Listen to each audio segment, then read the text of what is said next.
3일 밤 기도회 수요 예배에 나오신 여러분을 주님의 이름으로 환영합니다. 우리 가장 밝은 미소를 띄워주시고 옆지체에게 이렇게 고백하며 인사하시겠습니다. 율법보다 약속이 먼저입니다. 한 번 더 하시겠습니다. 그러나 율법이 약속으로 인도합니다. 그러나 율법이 약속으로 인도합니다. 오늘 말씀은요, 율법보다 약속이 먼저였다는 사실과 그러면 율법은 무엇이었냐? 율법은 결국 약속으로 인도하는 통로였다라는 내용을 담고 있습니다. 오늘 본문을 보시면 15절에 이렇게 말하고 있습니다. 형제들아, 내가 사람의 예대로 말하노니, 갈래라고 하죠. 우리 갈래대로 말합니다. 갈래대로 말하면 사람이 언약을 정했습니다. 언약을 정한 후에 그것을 마음대로 바꿀 수 있습니까? 사람은 약속은 깨르라고 있는 것이다 하면서 약속을 깨고 싶죠. 어떻게 됩니까? 신뢰가 무너지지요. 그러면 그에게 결코 다시 약속을 맺지 않을 것입니다. 사람끼리도 그렇다라는 것입니다. 사람의 갈래대로 말해도 서로가 언약을 세웠으면 그것을 폐하지도 못하고 더하지도 못한다는 것입니다. 약속 그대로 이행해야 된다는 것이죠. 하물며 하나님의 약속은 어떠한가라는 사실을 자연스럽게 그렇게 이어서 나가고 있습니다. 그래서 15절에 이어서 16절을 함께 한번 읽어보도록 하겠습니다. 시작.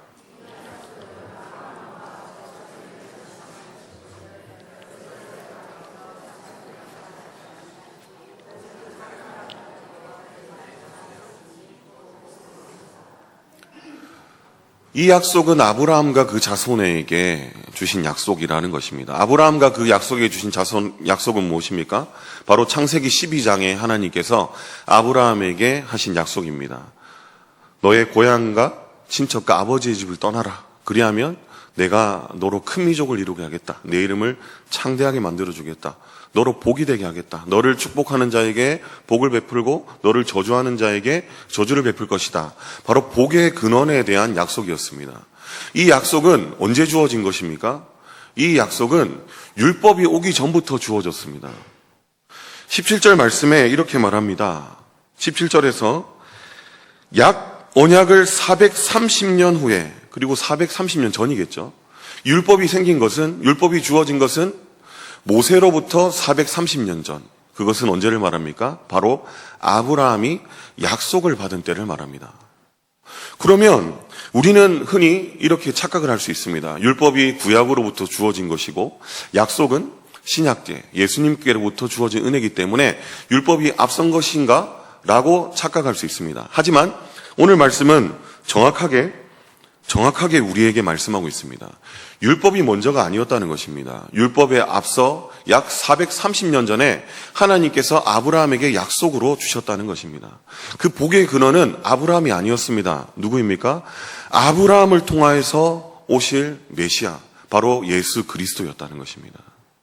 그래서 오늘 이 말씀은 이렇게 자연스럽게 이어가고 있습니다. 지금 이때는 어떤 시대입니까? 바로 지금 이 갈라디아 교회의 유대율법주의자들이 공격을 했습니다. 그래서 혼란이 생겼습니다. 어떤 공격입니까? 너희도 우리들처럼 할례를 받아야 된다. 너희도 우리들처럼 율법을 지켜야 된다. 우리들처럼 절기를 지켜야 된다. 너희가 지금 받은 은혜로만 충분하지 않다라는 공격에 빠진 것입니다. 그러면 유대율법주의자들의 공격을 인정한다면 어떻게 되는 것입니까? 바로 예수 그리스도의 십자가 부활, 그 은혜보다 율법이 앞서는 것입니다. 은혜보다 사람의 행위가 앞선다는 것입니다. 그래서 사도 바울은 계속해서 갈라디아 교회에게 무엇을 말합니까? 율법이 아니다는 것입니다. 율법이 아니라 하나님의 약속, 하나님의 그 은혜, 바로 예수 그리스도라는 것을 계속해서 말씀하고 있다는 것입니다. 오늘 본문도 그와 같은 내용입니다. 그래서 결코 사도 바울은 율법이 약속보다 앞설 수 없다라는 것을 정확하게 오늘 말씀에서 지적하고 있는 것입니다. 바로 하나님의 약속은 예수 그리스도, 바로 예수 그리스도밖에 없다는 것입니다. 그러면 율법이 예수 그리스도보다 앞섰냐? 그렇지 않다라는 것입니다. 율법이 오기 약 430년 전에 아브라함에게 주어진 하나님의 약속이었다. 율법이 오기 전부터 바로 하나님께서 아브라함에게 약속으로 예수 그리스도를 주셨다라는 것입니다. 그러므로 너희가 하는 주장은 어떻다는 것입니까? 터무니없다는 것입니다. 율법을 지켜야지, 할례를 받아야지, 절기를 지켜야지 된다라는 주장은 예수 그리스도 앞에서 무의미하다는 것입니다. 그것을 말하고 있다는 것입니다. 여러분 한번 생각해 보십시오. 여러분이 계약을 합니다. 집을 계약을 했다고 치겠습니다. 430년 전에 계약을 했습니다. 약속을 받아놨습니다. 그런데 갑자기 430년 뒤에 새롭게 법이 바뀌었다고 이런 법을 가지고 들이밉니다. 예전 그 계약보다, 약속보다 새로 생긴 법이 먼저야 라고 주장을 합니다. 얼마나 터무니없는 주장입니까? 오늘 그것을 말하고 있는 것입니다. 그러면 율법과 약속에 대해서 우리는 어떻게 이해해야 되겠습니까?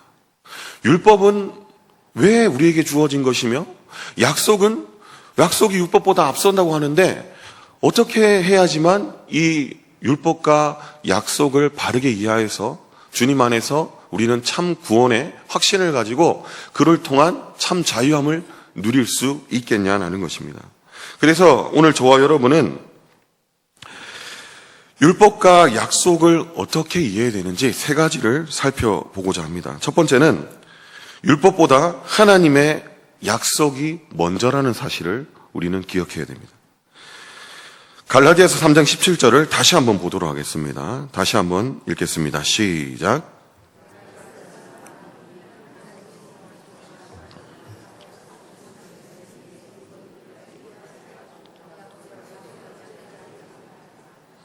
무엇이라 말씀하고 있습니까?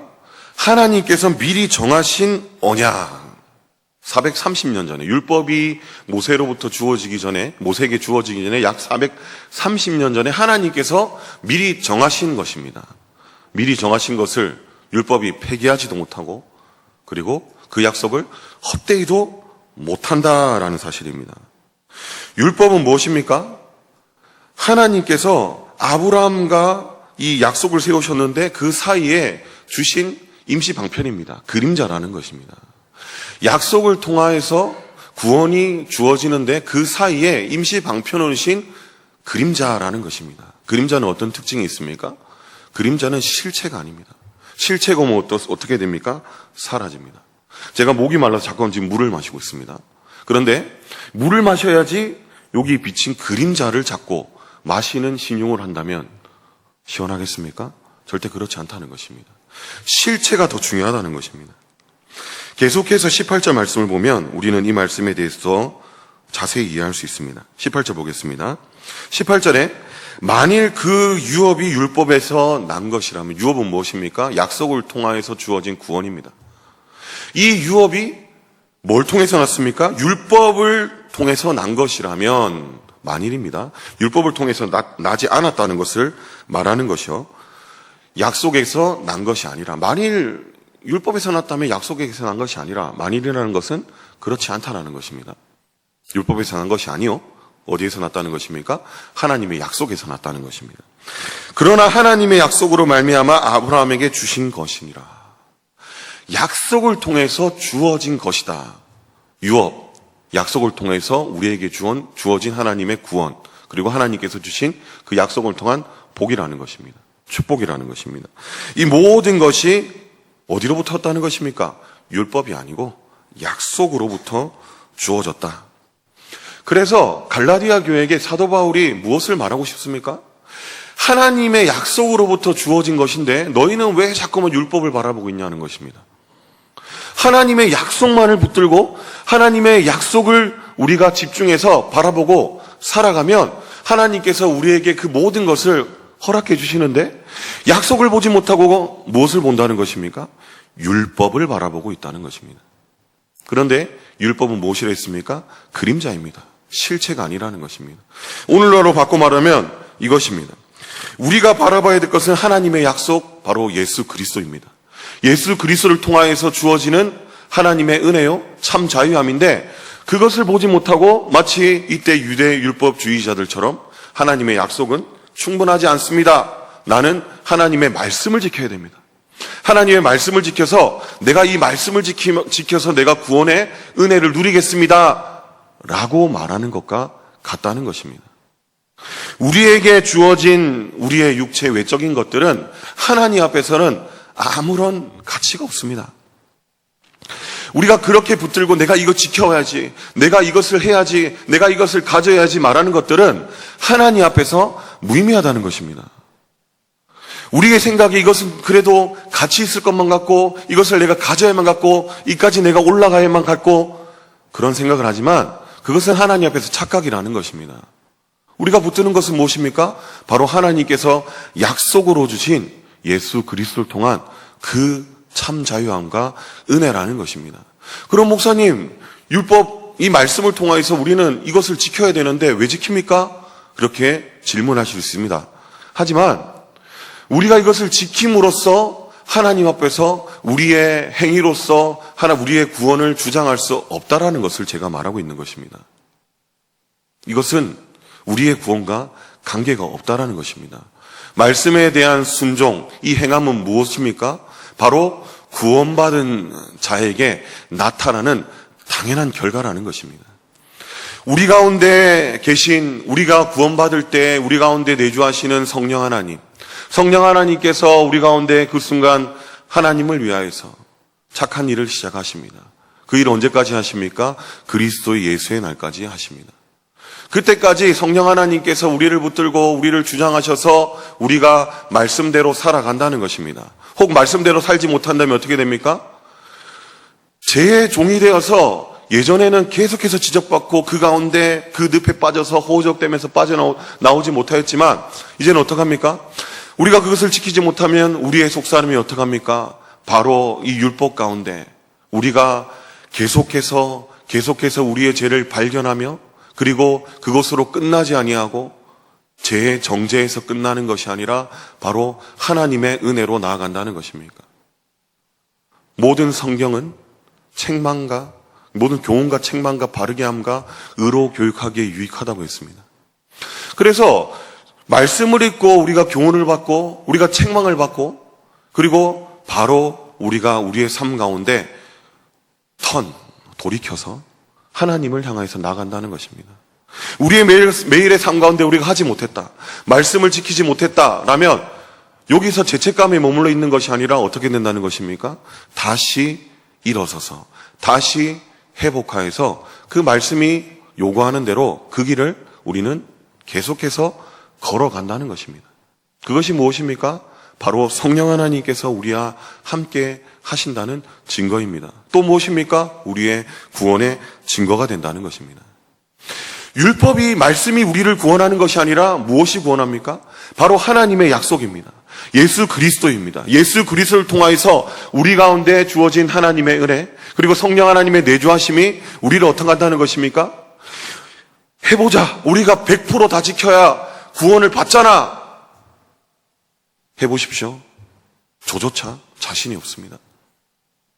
저와 여러분, 이 가운데 율법을 통하여서 우리 구원에 확신이 있습니까? 없습니다. 하지만 어떻게 된다는 것입니까? 하나님의 약속을 바라볼 때 우리는 하나님께서 베풀으신 그 은혜와 구원을 통한 자유함을 누릴 수 있다는 것입니다. 그렇다면 우리는 갈라디아 교회에 공격했던 유대 율법주의자들의 공격에서 자유할 수 있습니다. 그들은 어떻게 공격합니까? 오늘날에도 사탄 마귀를 통해서 동일하게 우리에게 공격합니다. 너 그거 하지 않았잖아. 너 그까지 올라가지 못했잖아. 너 지금은 그렇더라도 예전에 너 어떻게 했어? 예전에 너 내가 다 아는데 내가 말해볼까? 그리고 예전에 그랬지만 지금 너 여전히 그러고 있잖아. 표시만 안 날 뿐이잖아. 계속 그렇게 공격하고 있다는 것입니다. 그런데 그러한 이 율법 앞에서 낱낱이 우리가 드러나고 그 가운데 사탄 마귀는 그것을 이용해서 우리를 정죄하고 우리를 판단하는데, 그러한 상황 속에서 우리가 진정한 자유함을 누릴 수 있는 방법은 무엇입니까? 하나님의 약속을 바라보는 것입니다. 율법을 바라보면서 유대 율법자들의 공격에서 혼란을 겪었던 갈라디아 교회가 그 어려움을 겪었던 그 모습으로 살아가는 것이 아니라 우리는 자유하여서 하나님의 약속을 바라보는 것입니다. 하나님의 약속을 바라보면 우리는 무엇이라 선포할 수 있습니까? 그렇다. 내가 하나님 앞에서 죄인임을 인정한다. 여전히 너 죄인이잖아 공격하는 사탄 마귀의 공격 앞에서 우리는 무엇을 말할 수 있습니까? 그래, 나 죄인이다. 하지만 나의 죄를 위하여서 하나님의 약속 예수 그리스도께서 이 모든 것을 값을 치르시고 이미 속량하셨다. 그래서 나에게 너는 더 이상 아무것도 도전할 수 없다라는 사실을 인정하는 것입니다. 사탄 마귀 공격에서 그 공격이 아무런 영향력이 없음을 인정하는 것입니다. 우리가 그 앞에서 그래, 나는 무기력하다라고 인정하는 것입니다. 그리고 그것으로 끝날 수는 없죠. 어디를 바라봐야 됩니까? 하나님의 약속 예수 그리스도를 바라보는 것입니다. 그렇게 했을 때 어떻게 됩니까? 예전에 우리의 그 죄악 삶에서 공격하는 그 공격에서 우리는 자유할 수 있습니다. 무엇을 해야 돼? 하지 말아야 돼. 너 그거 했어? 하지 말라는데 안 했어? 그러한 공격에서 우리는 자유할 수 있습니다. 세상 어느 누구가 그 말씀의 앞에서 우리가 온전할 수 있습니까? 100%다 온전할 수 있습니까? 그럴 수 없습니다. 하나라도 하지 못하면 지난 시간에 그것은 하나님 앞에서 죄가 된다고 했습니다. 우리는 다 그것을 지킬 수 없습니다. 하지만 예수 그리스도께서 그 모든 것을 대신 짊어지시고 십자가에서 우리를 속량하심으로써 우리의 모든 죄가 사해졌습니다. 그리고 그것으로 끝난 것이 아니라 죽으시고 다시 부활하심으로써 그 능력으로 우리를 여전히 지금도 인도하고 계신다는 것입니다. 사랑하는 성도 여러분, 우리의 구원은 우리의 행위로 얻어내는 것이 결코 아닙니다. 내가 무엇을 했느냐가 아니라 하나님께서 무엇을 했느냐입니다. 하나님께서 무엇을 하셨습니까? 약속을 하셨습니다. 아브라함에게만 약속하셨습니까? 그렇지 않습니다. 태초전부터 에베소서 1장에서는 태초전부터 우리를 구원하신 그 계획이 바로 하나님께서 계획하셨다라고 말씀하고 있습니다. 저와 여러분을 위하여서 태초전부터 계획하신 하나님의 그 계획, 그 약속을 우리는 붙들어야 됩니다. 그것이 우리의 유일한 근거가 된다는 것입니다. 행위로서 구원의 자격을 증명하려는 그 헛된 것을 다 주님 앞에 내려놓으시고 그 십자가 앞에 내려놓으시고 우리는 그 교만을 당장 내려놓고 이제는 무엇을 합니까? 바로 예수 그리스도의 십자가 앞에 가서 그 앞에서 겸손하게 그 구원의 은혜, 그 십자가를 붙드시는 저와 여러분이 되시기를 주님의 이름으로 축복합니다. 두 번째, 율법과 약속은 어떻게 이해해야 됩니까? 율법은 약속이 올 때까지만 한시적이라는 사실을 기억해야 됩니다. 율법이 오면 그림자가 가고 이제 실체가 오는 것입니다. 19절 말씀입니다. 함께 읽어보도록 하겠습니다. 시작.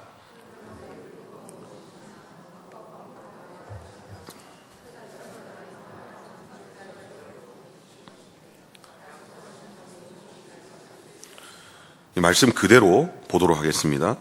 율법은 무엇이냐? 이런 질문이 당연히 나옵니다. 왜 그렇습니까? 약속을 바라봐야 된다고 했기 때문입니다. 그럼 율법은 뭐냐? 율법은 도대체 뭐냐? 이렇게 말하고 있습니다. 범법함으로 더해진 것이라. 범법함으로. 뒤에 말씀 보겠습니다. 천사들을 통하여 한 중보자의 손에 베푸신 것이다. 한 중보자는 예수 그리스도가 아니라 이때는 모세를 말합니다. 천사들의 호의 속에서, 천사들의 인도함 속에서 바로 모세에게 주어졌다. 이것은 누가 말한 것입니까? 바로 스데반 집사님이 이렇게 표현했던 내용입니다. 바울도 이렇게 똑같이 표현하고 있습니다. 모세에게 주어진 것인데 약속하신 자손이 오시기까지 있을 것이라 한시적이라는 것입니다. 율법이 오면 율법은 범법함으로 더해진 것인데 범법은 죄를 지었다는 것이죠. 그러면 죄를 지었는지 안 지었는지 깨달아야 되지 않습니까? 기준이 있어야 되지 않습니까? 그럼 기준은 무엇이라는 것입니까? 바로 율법이라는 것입니다. 죄를 깨닫게 하기 위해서 하나님께서 주신 귀한 것입니다. 율법을 통하여서 하나님 앞에 죄를 지었는지 이것이 죄가 되는지 깨달을 수 있다는 것입니다. 그런데 그것의 기능은 언제까지입니까? 바로 자손이 오시기까지, 약속의 자손, 예수 그리스도께서 오시기까지. 정확하게 말하면 예수 그리스도께서 오셔서 죄로 인하여서 우리는 완전히 죽었지 않습니까? 율법을 통하여서 우리는 살 수 있는 방법이 없습니다. 율법만을 바라보면. 죄를 깨닫게 하지만 또 아이러니하게도 어떻게 됩니까? 죄를 깨닫고 그것으로 우리를 구원할 수 없다는 것입니다. 하지만 그 모든 것을 약속의 자손 예수 그리스도께서 오셔가지고 온전케 하신다는 것입니다. 갈라디아 3장 20절에 이렇게 말합니다. 그 중보자는 한 평만 위한 자가 아니나 하나님은 한 분이시라. 이때 중보자, 중재자는 모세를 또 말합니다. 한 편을 위한 자가 아니나, 이것은 모세가 중재자가 되면 모세는 지금 어떻게 된다는 것입니까? 하나님과 사람 사이의 중재자가 되었습니다. 무엇을 가지고 섰습니까? 받은 율법을 가지고 섰습니다. 율법은 그러면 무엇입니까? 바로 여기서 바꿔 말할 수 있습니다. 그 중재자를 통한 율법, 모세를 통한 율법을 말합니다. 그것은 한 편만을 보지 않습니다. 왜 그렇습니까? 하나님 편에서 보면 우리가 죄를 지으면 어떻게 됩니까? 하나님께서는 공의 하나님께서 반드시 벌하셔야 됩니다. 우리 편에서 보면 어떻게 됩니까? 그것을 다 지키지 못했기 때문에 대신 누군가가 아니면 우리가 죽어야 된다는 것입니다. 그런데 뒤에 내용이 더 중요합니다. 하나님은 한 분이시라. 하나님께서 우리 가운데 한 분이시라는 사실은 무엇을 말해주고 있습니까? 하나님과 우리 사이에 하나님께서 중재자 없이 서 계신다는 것입니다. 정확한 우리가 신학적으로는 이 사이에 누가 계십니까? 예수 그리스도가 계십니다. 그런데 왜 하나님은 한 분이시라 표현합니까? 하나님께서 직접 하나님께서 인간의 몸을 입고 이 땅 가운데 내려온 성육신을 말하고 있는 것입니다. 그러면 이 성육신과 모세가 중재자가 되었던 이 율법, 무엇이 다릅니까? 차이가 무엇인지 알아야 된다는 것입니다. 창세기 15장 17절입니다. 이것에 대하여서 창세기 15장 17절에서 우리는 설명을 들을 수 있고 힌트를 얻을 수 있습니다. 해가 져서 어두울 때 연기 나는 하루가 보이며 타는 횃불이 쪼갠 고기 사이로 지나더라. 지금 이 상황은 아브라함에게 하나님께서 언약을 맺으시는 장면입니다. 그런데 아브라함을 깊은 잠이 들게 하십니다. 깊은 잠이 들게 하시고 하나님께서 400년 동안 종살이를 할 것과 그 400년 후에 다시 하나님께서 약속하신 약속의 땅으로 돌아오게 될 것을 약속하십니다. 그러시면서 하나님께서는 짐승을 쪼개놨습니다. 짐승을 반으로 쪼개놨는데 양 사이에 하나님의 상징인 횃불만을 지나가게 하십니다. 아브라함을 깨워서 자, 너도 지나가야 된다. 이렇게 하지 않으시고 횃불만 지나갑니다. 이것은 무엇을 의미하냐면 이때 고대 근동의 거래에 있어서는 약속을 할 때 짐승을 쪼개놓습니다. 짐승을 쪼개놓고 그 사이를 함께 지나갑니다. 무슨 의미입니까? 이 약속을 깨면 어떻게 된다는 것입니까? 쪼갠 짐승과 같이 될 것이다. 약속을 깨면 죽는다라는 것이죠. 그런데 하나님께서는 어떻게 언약을 맺으셨습니까? 아브라함을 깊은 잠에 들게 하셨습니다. 그리고 하나님의 임재의 상징인 횃불만을 이 가운데 지나가게 하셨다는 것입니다. 이것은 무엇을 의미합니까? 바로 인간의 연약함을 하나님께서는 아셨다는 것입니다. 아브라함의 연약함을 아셨고 우리의 연약함을 아셨다는 것입니다. 그래서 오늘 본문으로 다시 돌아가자면 이 중보자 모세를 통해 주어진 율법은 반드시 율법을 지키지 않으면 어떻게 된다는 것입니까? 죽는다.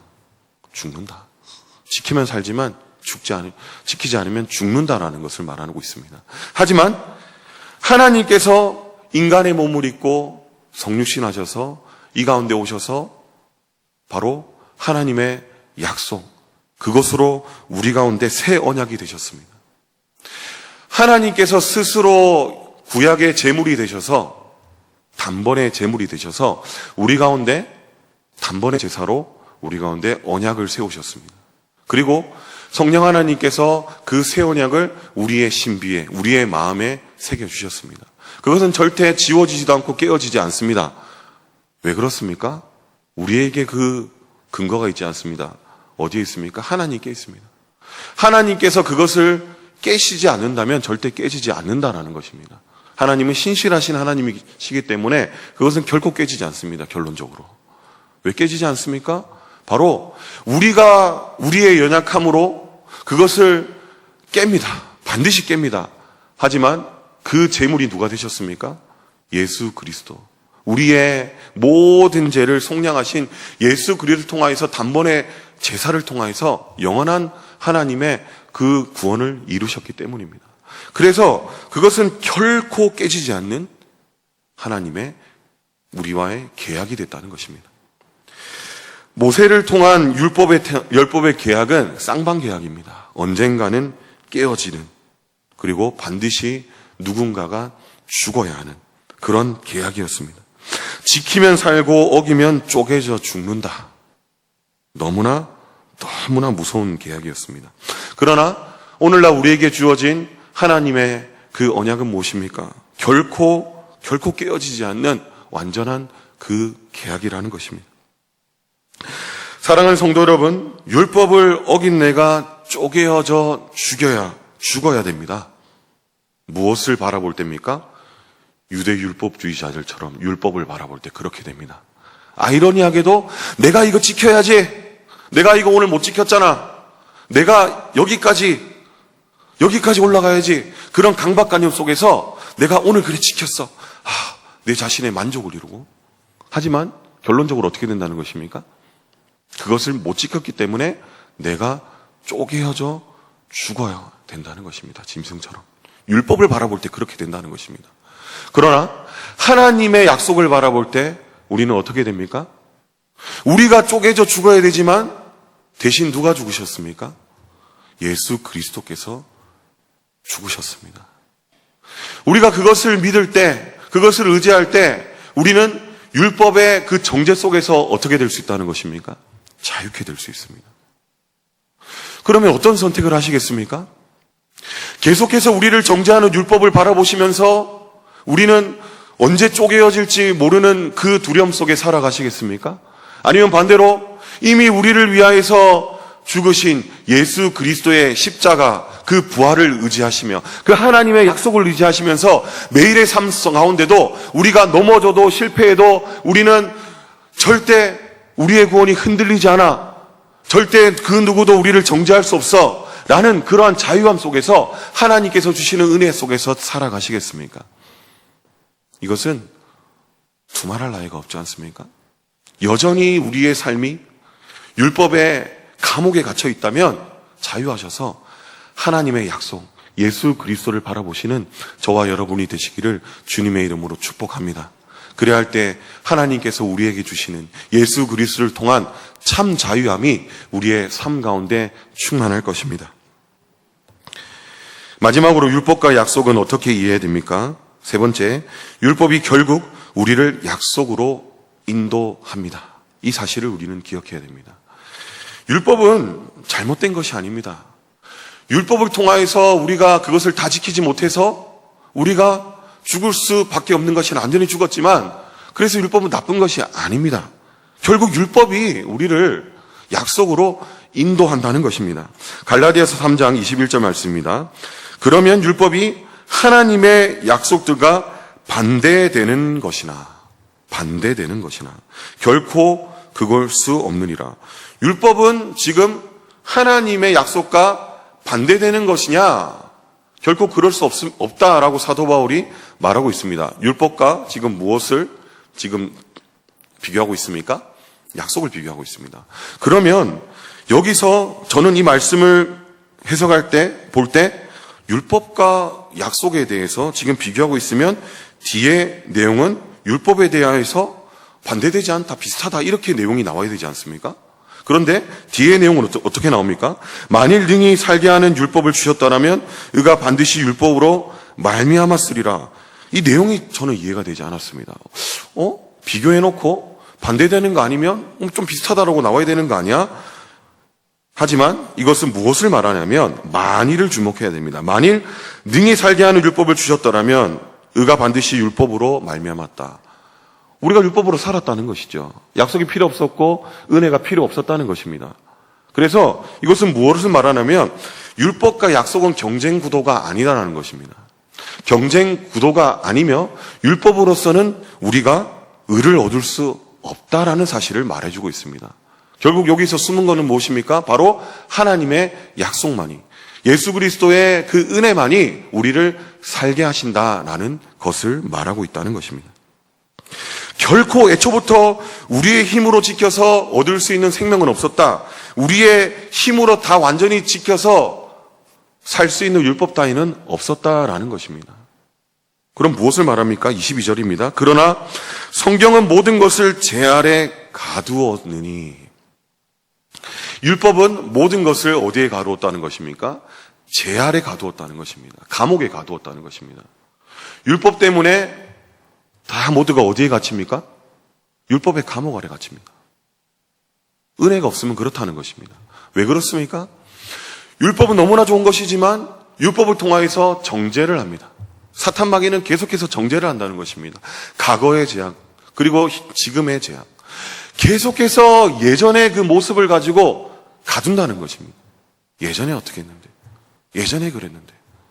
하지만 우리가 그 율법의 감옥에서 우리가 예수 그리스도의 은혜를 바라보지 않고 거기서 갇혀서 우리 자신을 계속해서 공격하며 우리 자신의 모습을 계속해서 그 비참함 속에서 유지한다너가 남을 바라보며 그 타인이 지었던 예전의 그 죄악을 우리가 계속해서 정죄한다면 그것은 사탄 마귀와 다를 바가 없다는 것입니다. 율법은 우리 가운데 무엇을 말합니까? 감옥에 갇혀서 완전히 우리가 타락했음을, 주 앞에서 우리가 아무런 능력이 없음을 깨닫게 한다는 것입니다. 처음 그리스도를 믿었을 때, 하나님을 믿었을 때, 우리가 말씀을 받았을 때 어떻게 합니까? 이것을 지키려고 애를 씁니다. 지킬 수 있을 것만 같습니다. 내가 그래 은혜로 구원받았는데 내가 이거 지켜봐야지 노력을 합니다. 결과라고 했습니다. 구원받은 자의 결과. 자연스럽게 성령 하나님을 통하여서 우리가 그리스도의 모습까지 그 장성한 분량까지 자라가는 결과라 했는데 우리가 우리의 힘으로 애를 써서 그것을 지키려 합니다. 결론은 어떻게 됩니까? 할 수 없음을 우리는 경험하게 됩니다. 연약한 우리 모습을 바라보게 된다는 것입니다. 그럴 때 우리는 낙심합니다. 여전히 왜 우리는 그런가? 하지만 그것으로 끝나지 않습니다. 절대 그럴 수 없습니다. 그 가운데서 우리는 무엇을 바라볼 수 있습니까? 바로 예수 그리스도의 십자가를 바라볼 수 있다는 것입니다. 율법이 우리가 얼마나 죄인인지를 깨닫게 하면 할수록 우리는 어떻게 된다는 것입니까? 바로 예수 그리스도의 그 십자가를 바라보게 된다는 것입니다. 왜 나에게 예수 그리스도의 은혜가 필요한지 우리는 그것을 바라보게 된다는 것입니다. 그러므로 하나님의 약속 예수 그리스도의 십자가 부활은 율법의 감옥에서 우리 가운데 어떤 역할을 합니까? 유일한 탈출구 역할을 한다는 것입니다. 예수 그리스도가 아니면, 하나님의 약속이 아니면 우리는 그 감옥에서 절대 자유를 얻을 수 없습니다. 하지만 유일한 탈출구이신 예수 그리스도의 그 은혜를 바라볼 때 우리는 그 탈출구이신 예수 그리스도를 통하여서 영원한 참 자유함을 누리게 된다는 것입니다. 사랑하는 성도 여러분, 율법은 오늘날 여전히 우리의 죄를 들추어내려고 합니다. 사탄 마귀는 그것을 이용해서 여전히 너는 왜 여전히 이것을 습관처럼 계속해서 하고 있어? 라고 말합니다. 너는 죄의 종이다. 너는 죄인이다. 그렇습니까? 참으로 그렇습니까? 우리가 해야 될 것을 하지 못했다고, 그리고 안 되고 하지 말라고 했다고 죄의 종입니까? 결코 그럴 수 없다는 것입니다. 왜 그렇습니까? 근거가 있지 않습니까? 우리가 오늘 태초 전부터 우리를 위하여서 계획해 놓으신 하나님의 그 약속이 있기 때문입니다. 더 이상 그 어느 누구도 우리를 정죄할 수 없습니다. 왜 그렇습니까? 하나님의 그 사랑이 이 세상 그 어떤 것으로부터 우리를 끊을 수 없기 때문입니다. 높음이나 깊음이나 피조물이나 청사들이나 장래나 현재이나 어떻습니까? 절대 하나님의 사랑에서 우리를 끊을 수 없기 때문입니다. 그렇다면 사랑하는 성도 여러분, 우리는 어떻게 해야 됩니까? 철저히 항복해야 됩니다. 철저히 항복하고 손을 들고 하나님께 나아가야 됩니다. 유대 율법주의자들의 공격에서 우리가 살 수 있는 방법은 무엇입니까? 인정하는 것입니다. 항복하는 것입니다. 그들에게 항복하는 것이 아니라 누구에게 항복하는 것입니까? 하나님, 우리는 한시도 하나님 아니고서는 우리가 살아갈 수 없습니다 라는 것을 인정하는 것입니다. 이 모든 죄의 공격에서 그렇습니다, 우리는 연약합니다. 주님, 우린 연약합니다. 하지만 그 연약한 우리를 위하여서 십자가에 죽으시고 사흘 만에 부활하신 예수 그리스도를 믿습니다. 우리의 모든 죄를 피값을 치르시고 몸값을 치르시고 속량하신 예수 그리스도의 은혜를 저는 믿습니다 라고 고백하는 것입니다. 그래야 할 때 어떻게 됩니까?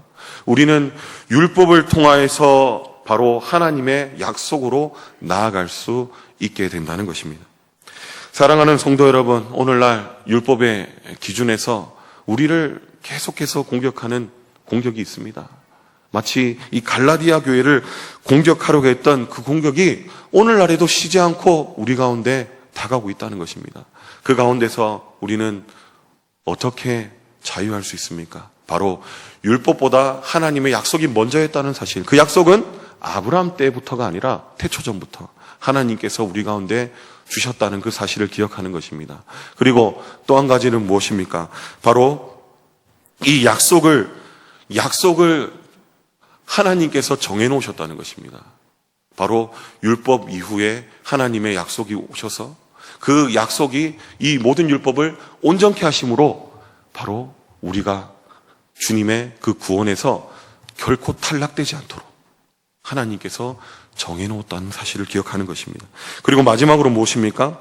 결국 이 율법을 통하여서 우리는 거기서 우리의 나약함으로 좌절하고 낭망하고 포기하는 것이 아니라 결국 바로 하나님의 약속을 보게 하신다는 그 사실. 율법을 바라볼 때 우리는 소망이 없지만 바로 하나님의 약속 예수 그리스도를 바라볼 때 우리는 그 안에서 참 소망을 발견하고 참 자유함을 누리며 주님의 그 구원의 그 은혜 속에서 우리는 확신을 가지고 주님 기뻐하시는 그 삶을 주님 다시 오시는 그날까지 주의 거룩한 신부로서 살아갈 수 있다는 그 사실을 기억하는 것입니다. 오늘날 주님의 그 은혜 속에서 참 자유함을 누리시는 저와 여러분이 되시기를 주님의 이름으로 축복합니다. 그것은 율법이 아닙니다. 하나님의 약속, 예수 그리스도입니다. 예수 그리스도 안에서 참 자유함을 누리시는 저와 여러분이 되시기를 축복합니다. 제가 말씀을